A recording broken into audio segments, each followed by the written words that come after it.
Bonjour et bienvenue dans Le Monde Devant Soi, le podcast d'actualité internationale de Slate.fr. Je suis Christophe Caron, je suis avec Jean-Marie Colombani, directeur de la publication de Slate. Bonjour Jean-Marie. Bonjour Christophe. Et dans l'infrachon, avec nous au téléphone, éditorialiste au Monde et spécialiste des questions internationales. Bonjour Alain. Bonjour Christophe.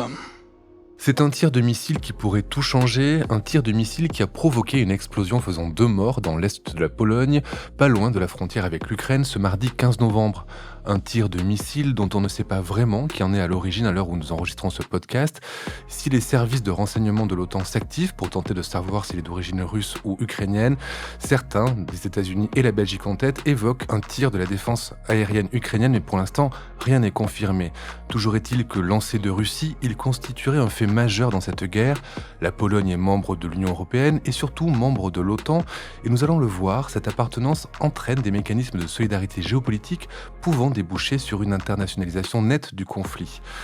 Cet incident intervient après une journée de frappes russes intensives sur le sol ukrainien, des frappes consécutives à la prise de la ville de Kherson par Kiev, un camouflet, une humiliation pour Moscou. Et cet incident intervient aussi alors que le G20 se déroule actuellement à Bali, une réunion qui marque un peu plus l'isolement de la Russie sur la scène internationale, la Chine et l'Inde, jusqu'alors en relatif retrait, prenant leur distance en exprimant leur inquiétude par rapport au conflit en cours, une Chine qui aussi a discuté avec les États-Unis et la France. Mais revenons à l'événement qui agite les chancelleries, ce tir de missile. Pour commencer, on a beaucoup entendu parler de l'article 5 du traité fondateur de l'OTAN, beaucoup appelé en Pologne à l'activer. Qu'est-ce que c'est que cet article 5 et qu'est-ce qui pourrait entraîner pour la France, l'Europe et les États-Unis ? Cet article 5 est l'article d'ailleurs que voulait remettre en cause Donald Trump et qui consiste à dire que lorsqu'un pays membre de l'OTAN subit une attaque, l'OTAN doit se porter à son secours. Et de 2 façons. Soit c'est l'OTAN elle-même, toutes tendances confondues, qui se met en mouvement. Soit si l'OTAN ne se met pas en mouvement, les pays membres de l'OTAN, chacun pour soi, sont autorisés à voler au secours de celui qui est attaqué. Est-ce qu'il y a une obligation, Est-ce qu'il y a une obligation de secours ? Dans le texte du traité nord-atlantique, c'est tout à fait ça. Alors cette discussion est venue du fait que, spontanément, tout le monde a pensé à un missile russe parce que l'Ukraine avait subi dans la journée des tirs massifs de missiles. Une centaine de missiles avaient été tirés et les Ukrainiens revendiquent d'ailleurs d'en avoir stoppé un bon nombre, à peu près les 2 tiers.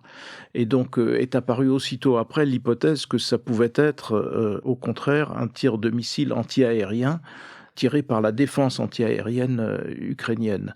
Mais le premier aspect, c'est ce qui venait spontanément à l'esprit, parce qu'on se souvient que les Russes avaient abattu un avion civil, cet avion civil, ils en avaient nié la paternité de Alors vous parlez juste tir. pour resituer, vous parlez du vol MH17 de Malaysia Airlines en 2014. Absolument. Et donc on est un petit peu habitué aux mensonges russes, donc tout le monde s'était évidemment ému du fait que le territoire polonais, pour la première fois depuis cette guerre déclenchée contre l'Ukraine, avait été atteint. Et donc il y avait une sorte de branle-bas-le-combat, de discussion, qui tout ont été marqués d'ailleurs par le calme et la prudence. C'est ce qui était assez évident. Et alors, avant l'article 5, il y a un article 4 qui prévoit que les membres de l'OTAN se concertent. Et c'est cette concertation, au fond, qui a été engagée et qui rentre dans le cadre de cette procédure où un des membres se sent attaqué ou considère qu'il est attaqué. Et donc, cette réunion de l'article 4 a pour but de valider la thèse, évidemment, de l'attaque. Et c'est ce qui est en cours aujourd'hui, même si au moment où nous parlons, il semble bien qu'une majorité d'Occidentaux semblent considérer que c'est plutôt un missile anti-aérien ukrainien qui est tombé là, plutôt qu'une attaque ou bien un accident venant de Russie. Comment ça se passe les vérifications concrètement ? Comment ça se passe l'activation de cet article 4 sur le terrain, Alain ? Alors sur le terrain, plusieurs pays se sont portés volontaires pour envoyer sur le terrain des inspecteurs. C'est notamment le cas des États-Unis. Le secrétaire d'État Tony Blinken a dit que des experts américains allaient très rapidement se rendre sur place, mais sans doute aussi d'autres membres de l'OTAN. On examine naturellement les bouts de métal qu'on trouve. On essaye de regarder s'il y a eu des images satellitaires. On essaye d'imaginer quelle a été la balistique de l'engin qui est tombé sur cette petite ville de Pologne. Alors, comme ce jour-là, il y a eu des missiles qui ont visé une grande centrale électrique ukrainienne qui d'ailleurs, parce que ça c'est les paradoxes de la situation d'électricité, qui d'ailleurs alimentent en partie la Pologne en électricité. Il y a eu des tirs tout près, et comme l'objectif des tirs stratégiques en ce moment des Russes, c'est d'annihiler la plupart des centrales électriques d'Ukraine, eh bien on s'est demandé si ça faisait partie de cette bataille. Alors est-ce un missile russe? Est-ce un missile russe qui n'a pas forcément été tiré depuis la Russie au sens où nous l'entendons, mais plus vraisemblablement un missile de croisière tiré peut-être depuis la mer Baltique, depuis la flotte russe de la mer Baltique, c'est aussi une hypothèse. Eh bien voilà, on travaille sur tous ces éléments, morceaux de métal retrouvés, morceaux de missiles, essais de reconstitution d'une direction balistique et voire images satellitaires. Dans le cas où ce serait bien un missile russe, est-ce qu'il existe un droit à l'erreur en matière de guerre? Oui, on s'attendait à un accident, hein. Tout le monde s'attendait à un accident, et c'est d'ailleurs ce qu'a dit Biden, qui a été assez prudent, et c'est ce qu'a laissé entendre aussi le président polonais Andrzej Duda. Il n'y avait pas forcément, et vraisemblablement pas d'ailleurs, une volonté d'attaquer la Pologne. Il y a un aspect évident, me semble-t-il, dans ces réactions, et qui est justement la prudence qui a dominé toutes ces discussions. Et donc, comme si on ne voulait pas croire que ça puisse être délibérément russe. Ça peut être accidentellement russe, donc c'est déjà en soi un problème, mais délibérément, personne ne semblait y croire, et donc c'est un peu la dominante des discussions. Par ailleurs, comme grande leçon politique de ce qui se déroule sous nos yeux, il y a le grand retour de l'OTAN, qu'on avait déjà mentionné et observé à l'occasion de la guerre contre l'Ukraine, mais qui là aussi se confirme, et c'est le grand retour au fond des États-Unis dans la protection de l'Europe, alors même qu'on sortait d'une période trumpiste où c'était l'inverse qui était à craindre, au point que le camarade président Emmanuel Macron avait signifié que l'OTAN était en état de mort cérébrale. L'OTAN aujourd'hui est sortie de la réanimation et est manifestement en action aujourd'hui, ce qui est une donnée de base de la nouvelle situation géostratégique. Alain, la Pologne est membre de l'OTAN, mais elle est aussi membre de l'Union européenne. S'il s'avérait que la Pologne était attaquée par la Russie, quels seraient les engagements de l'Union européenne à son égard? Il y a aussi, je crois, dans les traités sur l'Union européenne, l'équivalent d'une sorte de clause d'aide ou de solidarité, pas forcément d'aide militaire immédiate, ou de solidarité. Donc ça existe aussi au sein, entre membres de l'Union européenne. Eh bien, la solidarité serait encore plus évidente. Je voudrais juste faire deux remarques sur ce qu'a dit Jean-Marie. Vous savez, pendant toutes ces semaines, dans l'opinion occidentale et notamment dans l'opinion française, on a accusé les Occidentaux, et notamment les États-Unis, d'être particulièrement bellicistes et d'entretenir cette guerre à dessein, quand on ne les a pas accusés d'avoir provoqué cette guerre, comme dit en ce moment la propagande russe. Eh bien, vous voyez que dans ce cas précis, la prudence des États-Unis, la prudence de l'ensemble des pays membres de l'OTAN, la prudence du président polonais lui-même, mais la plus grande prudence encore du président Biden.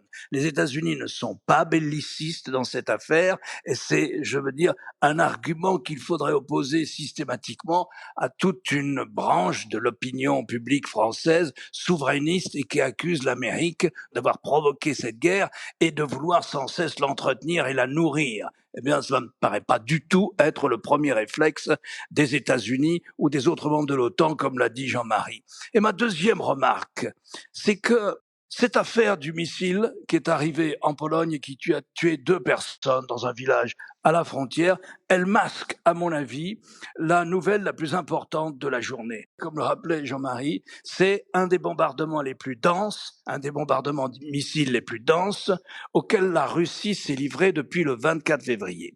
Et ce bombardement correspond très exactement à la stratégie choisie par le nouveau chef militaire russe pour ce qui concerne la guerre en Ukraine. Cet homme-là a commandé les opérations militaires russes en Syrie, et sa stratégie, c'est la destruction des immeubles d'habitation, de toutes les infrastructures économiques, systèmes d'adduction d'eau, approvisionnement en électricité, afin de casser la population civile et de lui briser le moral pour qu'il y ait ainsi une pression sur l'échelon politique. Et hier ou ce matin encore, on essayait de faire un bilan. Et ce bilan, c'était 7 à 10 millions d'Ukrainiens privés d'électricité à la suite de cette frappe d'une centaine de missiles. Alors, ces 100 missiles, comme vous le rappeliez, ne sont pas tous arrivés sur des cibles, parce que la défense anti-aérienne ou anti-missile polonaise en a arrêté un certain nombre, voire même un grand nombre. Mais tout de même, on voit en œuvre une stratégie de destruction de l'Ukraine. Faute de pouvoir lutter contre l'armée ukrainienne, eh bien, on a cette stratégie de destruction de l'Ukraine. Et je pense qu'on la sous-estime dans les bilans, qu'on la sous-estime dans la couverture que nous faisons de ce conflit. C'est un peu un retour à la case départ, hein, parce que souvenons-nous de Mariupol, souvenons-nous des offensives du début. La technique russe, c'est toujours celle-là. Elle est double. Elle est à la fois de ne pas tenir compte de la vie humaine, c'est-à-dire qu'ils envoient des troupes, et puis ils renvoient des troupes, et puis ils en envoient encore, sans se préoccuper, parce qu'ils ont le nombre avec eux. C'était l'objet de la phase où Vladimir Poutine a mobilisé 250 000 personnes. Et puis, c'est aussi la technique habituelle de l'armée russe, qui est le tapis de bombes qu'on a vu opérer en Tchétchénie, qu'on a vu aussi opérer en Syrie. On évoquait l'opinion publique, les problèmes dans l'opinion publique. Il y a aussi un gros problème dans l'opinion publique en Pologne. La Pologne est dirigée par des dirigeants ultranationalistes qui sont souverainistes, alors que même la population polonaise n'est pas anti-européenne, et qu'aux élections, ça se joue toujours à 50-50, c'est toujours très juste. Ils ont entrepris une vaste campagne dès hier sur les télévisions, sur le thème « L'OTAN est là », mais pas l'Union européenne, ce qui est évidemment faux, parce que l'Union européenne, c'est pas une structure militaire, c'est une structure qui, en effet, dans ses statuts, peut aussi se porter au secours de l'Ukraine, mais elle le fait. Elle le fait depuis le début, elle le fait d'une façon d'ailleurs inédite. Et la Commission propose d'ailleurs pour l'année 2023 de débloquer quelque chose comme 16 ou 17 milliards d'euros d'aides diverses à l'Ukraine, qui lui permettraient à la fois d'assurer ses fins de mois et d'acheter le matériel qu'elle est censée acheter pour se défendre. Donc il n'y a pas de faiblesse de l'Union européenne de ce côté-là, mais le gouvernement polonais actuel entretient les Polonais dans l'idée que il n'y a qu'une seule défense possible, c'est l'OTAN, et que l'Union européenne n'est pas une protection, alors même que l'Union européenne permet à la Pologne de faire son budget. Union européenne d'ailleurs qui va se réunir en marge du G20 à l'appel de Charles Michel, le président du Conseil européen. Et à propos de G20 justement, tout ça se déroule au moment où les 20 chefs d'État des pays industrialisés se retrouvent à Bali en Indonésie. On a vu un G20 qui va se clore avec un communiqué. Pour l'instant, le communiqué final n'est pas sorti, mais la teneur qu'on a pu saisir en fonction des différentes fuites parle d'une condamnation du conflit par la plupart des pays présents à ce sommet, Alain. Oui, en fait, c'était une journée où on a entendu les deux petites musiques. Le G20, vous savez, c'est un groupe très intéressant qui s'est constitué avec l'émergence de nouvelles économies comme l'Inde, l'Indonésie, l'Afrique du Sud, le Brésil, la Russie aussi, pour compléter les vieilles économies les plus industrialisées qui étaient autour des États-Unis et de l'Europe occidentale. Donc c'est un groupe assez représentatif de l'opinion mondiale, plus représentatif bien sûr de l'opinion mondiale que ne l'est le G7, et plus encore que ne l'est même le Conseil de sécurité de l'ONU. Donc il faut faire attention à la musique qui émane d'une réunion du G20. Elle était critique à l'égard de la Russie, elle manifestait une lassitude à l'égard de la Russie. On l'a vu, comme vous l'avez dit, les Chinois ont laissé entendre à nouveau leur attachement à la souveraineté des nations, leur attachement à l'intégrité des frontières de l'Ukraine. Et donc c'était une rhétorique chinoise ou même indienne ou même de l'Afrique du Sud, beaucoup plus défavorable à la Russie que ce qu'on a pu entendre en mars dernier au moment du début de la guerre russe en Ukraine. Mais en revanche, ce même jour, à l'Assemblée générale de l'ONU, il y a eu un débat qui est un débat sans conclusion, qui est un débat qui ne porte aucune décision opérationnelle sur quel est le principe à propos de la guerre entre la Russie et l'Ukraine, qui doit participer à la reconstruction de l'Ukraine, et faut-il que les coûts de la reconstruction de l'Ukraine soient imposés d'une manière ou d'une autre, on ne sait pas trop comment d'ailleurs, à la Russie. Et là, on a retrouvé l'abstention de pays comme l'Inde, l'Afrique du Sud, ou bien les grands pays, les grandes économies émergentes, le Brésil, l'Iran. On a trouvé là à nouveau l'abstention prudence, alors que au G20, on a eu le sentiment d'une opinion émanant de ce qu'on appelle le Sud global, de plus en plus défavorable à la Russie. Ce qui est surtout frappant sur ce sommet, je pense que c'est la présence et la rencontre entre Xi Jinping et Joe Biden. Jusqu'à présent, en effet, nous étions en présence de l'Occident, d'une part, et d'autre part, l'axe Pékin-Moscou. Sur le thème, il est temps de se débarrasser de l'ordre ancien. L'ordre ancien, c'est l'ordre occidental, pour lui substituer un ordre nouveau autour des deux régimes autoritaires, c'est le moins qu'on puisse dire, que sont la Chine et la Russie. Et donc, on parlait là d'un pacte ou d'une stratégie ou d'une amitié indépassable, en quelque sorte, entre la Russie et la Chine. Or, ce qui s'est produit là, ce sont les retrouvailles entre Joe Biden et Xi Jinping, avec manifestement un retour de la Chine à un duopole, c'est-à-dire en fait les deux puissances importantes, c'est la Chine et les États-Unis, et avec cet amendement qui était évidemment très important, qui consiste à dire on n'est pas là pour refaire une guerre froide. Et donc le président Xi Jinping a dit deux choses importantes. Il a dit d'une part, le monde entier nous regarde, donc le monde entier se préoccupe de notre réunion, et il a dit aussi il ne faut pas entretenir des désaccords fondamentaux. Il ne faut pas rester sur des désaccords profonds. Il faut donc les surmonter et aller vers un monde plus pacifique. Donc c'est quand même une inflexion très nette de l'attitude de la Chine. Et Joe Biden lui-même a dit ce sommet est fait pour qu'on trace des lignes rouges, expression reprise aussi d'ailleurs par Xi Jinping. Mais en même temps, nous allons nous affronter, nous allons être dans une compétition. Nous sommes en compétition pour le leadership économique, technologique, etc. Mais nous ne voulons pas d'une nouvelle guerre froide. Donc je pense que ça, c'est vraiment un tournant momentané, mais en tout cas un tournant dans ce qui était jusqu'à présent, et on avait l'impression que nous étions voués à être isolés face à un bloc en reconstitution sino-russe. Eh bien, la Chine, ce qui l'intéresse, c'est le duopole avec les États-Unis.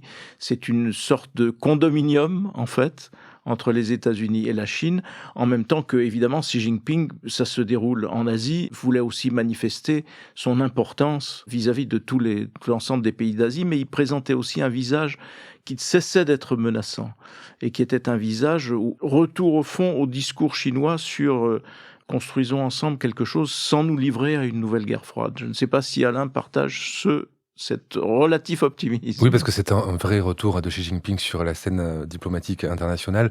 Je rappelle juste qu'il y a eu un entretien de 3 heures entre Joe Biden et Xi Jinping en marge du G20, entretien dont ils sont sortis plutôt souriants. Est-ce que vous, Alain, vous partagez l'optimisme de Jean-Marie à propos des relations sino-américaines ? Un peu, mais un peu seulement. Parce que ce qui est sûr, c'est comme le disait Jean-Marie, c'est que les deux hommes avaient la volonté de ne pas laisser la relation entre la Chine et les États-Unis se dégrader encore plus qu'elle ne l'est aujourd'hui. Vous voyez, ça c'est clair. Et donc c'est une attitude, là où je suis d'accord avec Jean-Marie, c'est une attitude qui consiste à dire, c'est entendu, nous sommes en rivalité, nous ne sommes pas d'accord sur Taïwan, nous ne sommes pas d'accord sur ce qui se passe en mer du Sud de Chine, nous ne sommes pas d'accord sur la modification des frontières entre l'Inde et la Chine. Il y a plein de points sur lesquels nous sommes en désaccord, mais ça ne doit pas nous empêcher de gérer ou d'essayer de gérer ensemble des grands problèmes concernant les biens communs que sont la santé, le climat et le désarmement ou les situations de guerre et de paix. Et donc, il y avait ça aussi dans cet entretien. Pour autant, rien dans le discours de Xi Jinping ne laissait entendre la fin de la relation d'amitié, comme ils le disent, avec la Russie quant aux normes qui doivent être celles de la vie internationale, une vie internationale qui ne doit plus être dominée par des normes occidentales. Et donc voilà, sur la substance, je dirais, ils ont constaté leur divergence. Et c'est comme s'ils s'étaient dit, bon, mais arrêtons-nous là, essayons de coopérer ailleurs. Moi, ce que je voudrais préciser, c'est que j'ai parlé d'un tournant aujourd'hui, mais la Chine est toujours animée de vision à long terme. Et la vision à long terme de la Chine, c'est celle que vous décrivez, Alain. C'est évidemment celle-là. Mais s'agissant du partenaire russe, Bon, ils ont toujours cette carte en magasin. Mais en attendant, Xi Jinping a très clairement dit, il ne faut pas jouer avec la menace du nucléaire. C'est une critique évidente, très claire vis-à-vis de Poutine et des chantages qu'il a essayé d'exercer. Donc voilà, engrangeons ce qu'on peut engranger aujourd'hui. Excusez-moi, mais pour être concret, quand on parle de ligne rouge par rapport à Taïwan, par exemple, c'est-à-dire quoi? C'est-à-dire que Pékin va se tenir tranquille par rapport à Taïwan dans les mois, les années qui viennent? Non, ça veut dire que les États-Unis ont réaffirmé leur point de vue sur Taïwan, qui n'est pas celui des Chinois. C'est-à-dire que les États-Unis ont dit, nous maintenons que Taïwan, ça fait partie de l'entité chinoise. Nous maintenons qu'il n'y a qu'une seule Chine, comme nous l'avons signé avec les Chinois dans les années 1970, et que cette Chine, c'est le gouvernement de Pékin. Cela dit, l'histoire fait qu'il y a une île qui n'est pas un État, avec lequel nous avons des relations, mais pas des relations diplomatiques, qui est Taïwan. L'histoire a fait qu'elle a acquis son autonomie, en partie grâce d'ailleurs aux États-Unis, et que c'est un pays qui pratique la démocratie. Et la position américaine est de dire pas de changement à Taïwan sans l'accord de la population de Taïwan. Or, les Chinois, de leur côté, disent affaires intérieures chinoises, et s'il le faut, nous emploierons la force. C'est là qu'est le différend. Oui, parce qu'ils n'ont jamais réussi à imposer un gouvernement à Taïwan. Et tout l'espoir des Chinois était précisément qu'un jour arrive au pouvoir à Taïwan une équipe qui dirait vive le rapprochement avec le continent, et ça ne se produit pas. Au contraire, puisque les Taïwanais privilégient des gens qui prônent l'indépendance de Taïwan. Alors un mot sur Joe Biden. La semaine dernière, vous avez pu entendre un épisode de New Deal où on commentait les résultats des midterms avec Laurence Nardon. À l'époque, on n'avait pas encore tous les résultats. On voyait une majorité républicaine se dessiner à la Chambre. On ne savait pas trop pour le Sénat. Et finalement, surprise, le Sénat reste aux mains des démocrates, Jean-Marie. C'est quelque chose à laquelle on ne pouvait pas s'attendre. On ne pouvait pas d'autant moins s'y attendre que c'est inédit. Et que probablement Joe Biden, je parle sous le contrôle d'Alain, mais Joe Biden est sans doute le président qui a le mieux résisté au moment des midterms. Ce sont toujours des moments très difficiles pour le président en exercice. Des moments difficiles pour un président en exercice, avec un déficit qui peut aller jusqu'à 40, 50 sièges. Donc ça ne s'est pas produit, puisque les démocrates gagnent le contrôle du Sénat, et le score à la Chambre sera républicain, mais très faible, et non pas le raz-de-marée qui était annoncé. Dans le débat électoral, tout le monde disait c'est l'inflation qui domine. Donc, en plus, il y a toujours l'histoire du virus qui était toujours mal maîtrisée. Il y a eu les questions d'immigration qui ont aussi un petit peu été des moments difficiles pour Biden parce que la polémique sur l'immigration n'est pas terminée. Il y avait toute une série de facteurs qui faisaient dire que tout ça va s'accélérer. Et puis, il y avait aussi tout ce qui était écrit, notamment en France, sur l'état de santé de Joe Biden, le fait qu'il est âgé, qu'il donne des signes de cet âge qui sont inquiétants, et que finalement il n'avait pas réussi à avancer comme il avait promis qu'il le ferait. Les Américains ont balayé cela parce que il y avait entre-temps eu la décision de la Cour suprême sur l'avortement, et que ça a fortement mobilisé l'électorat féminin, puisque une majorité d'hommes a voté à 53% pour les républicains, les femmes, c'est l'inverse. Donc il y a eu ce facteur-là, et puis il y a eu aussi le fait que Joe Biden, mine de rien, a avancé dans un certain nombre de domaines. Donc il n'est plus désarmé. Voilà, il va pouvoir continuer d'avancer parce que le rôle du Sénat aux États-Unis est un rôle évidemment majeur. Et deuxième élément clé, et ça je crois que c'est très important pour la suite, un certain nombre de républicains ont enfin commencé de réaliser que le principal obstacle sur leur chemin s'appelle Donald Trump. Et ça, c'est nouveau, parce que jusqu'à présent, tout le monde disait Trump a repris la main sur l'ensemble du parti. Regardez les primaires au sein du Parti républicain, ce sont la plupart du temps ces candidats qui l'ont emporté. Les candidats les plus trumpistes la défaite, c'est la défaite de Trump, ont été battus. Lui-même fait face aujourd'hui à une contestation à l'intérieur du Parti républicain qui peut évidemment changer la donne. Donc c'est un bilan positif pour Joe Biden, négatif pour le camarade Donald Trump, et surtout aussi, si je peux me permettre, négatif pour Vladimir Poutine. Alain, sur les midterms? Je suis entièrement d'accord avec ce qu'a dit Jean-Marie, mais un petit point d'histoire, c'est il y a eu des présidents qui étaient à la Maison-Blanche et dont le parti a gagné des voix au midterm. Il y a eu 3 exceptions les plus célèbres. Il y en a une en 1902, mais disons après une première dans l'entre-deux-guerres, c'est Franklin Roosevelt qui en 1934, il est à la Maison-Blanche et son parti remporte une victoire au Sénat et à la Chambre des représentants. Bill Clinton en 1998, pour des raisons sur lesquelles on pourrait revenir un jour parce qu'elles sont passionnantes, qui lui augmente la représentation du Parti démocrate au Sénat et à la Chambre des représentants, alors qu'on est en plein dans le scandale qu'on lui avait reproché sur la maîtresse qu'il entretenait. Et enfin, Bush fils, qui lui en 2002, mais on est au lendemain des attentats de 2001, les Américains lui donnent aussi une majorité législative, il augmente la représentation du Parti républicain au Congrès. Donc il y a quelques exceptions. Mais sinon, on perd entre 30 à 60 voix. Jean-Marie disait 40 voix. Non, il y a des présidents comme Obama a perdu 60 voix, ce qui ne l'a pas empêché d'être réélu pour un autre mandat. Quant à la direction républicaine, eh bien, on voit bien qu'elle ne veut pas de Donald Trump. Elle ne veut pas de Donald Trump. Et elle a avancé depuis le début, d'ailleurs, un argument auquel on n'a pas fait attention.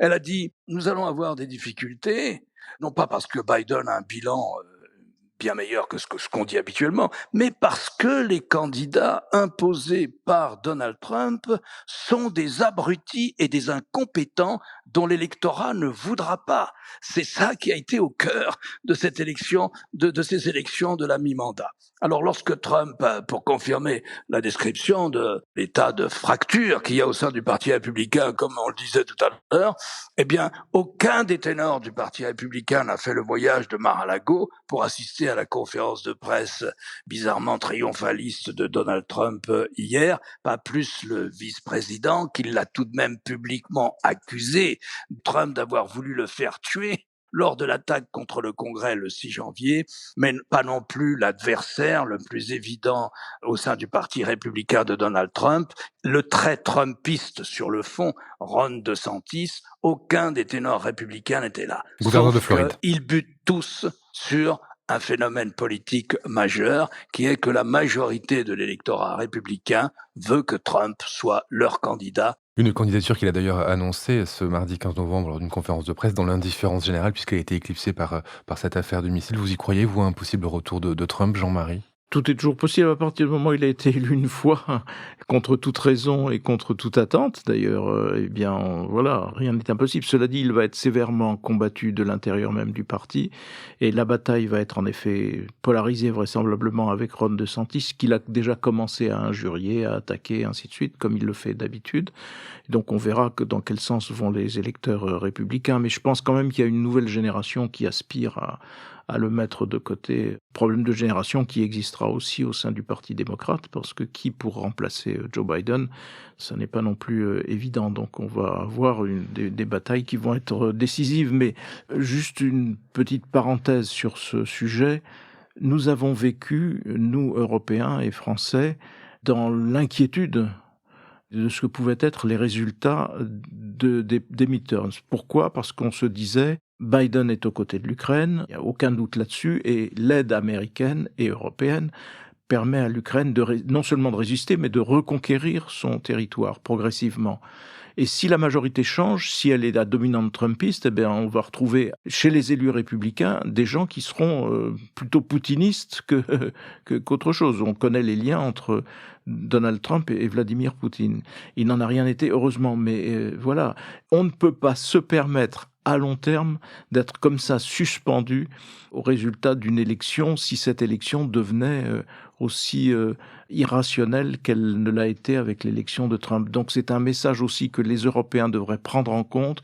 Il ne faut pas dévier du cap de la recherche de ce que l'on appelle une autonomie stratégique, ce qui ne veut pas dire se séparer des États-Unis, au contraire, ce qui veut dire nécessairement que le pacte transatlantique soit bien vivant, mais néanmoins l'Europe doit bien réfléchir à cela. On ne peut pas se permettre de continuer comme ça sur des enjeux aussi majeurs, à dépendre, nous, à ce point des scrutins américains. Et même si la piste ukrainienne pour le missile tombé en Pologne semble se confirmer au fil des heures, reste que comme à chaque fois c'est dans les crises que l'Europe réussit à se réunir, et c'est encore le cas où justement on voit les pays européens courir au secours de la Pologne et proposer leur aide pour protéger cet État. Merci Jean-Marie, merci Alain, on se retrouve la semaine prochaine pour un nouvel épisode du Monde devant soi. Nous prolongerons l'analyse sur l'avenir du Parti républicain et l'avenir de Trump au sein du Parti républicain dans un prochain épisode de New Deal, donc je vous donne rendez-vous dans le flux de New Deal pour les auditeurs du Monde devant soi. Jean-Marie, on vous retrouve chaque jeudi dans l'émission politique sur France 24. Alain, on vous retrouve chaque jeudi aussi dans Le Monde et sur lemonde.fr pour votre chronique hebdomadaire. Merci messieurs et à la semaine prochaine. Merci Christophe. Au revoir Christophe.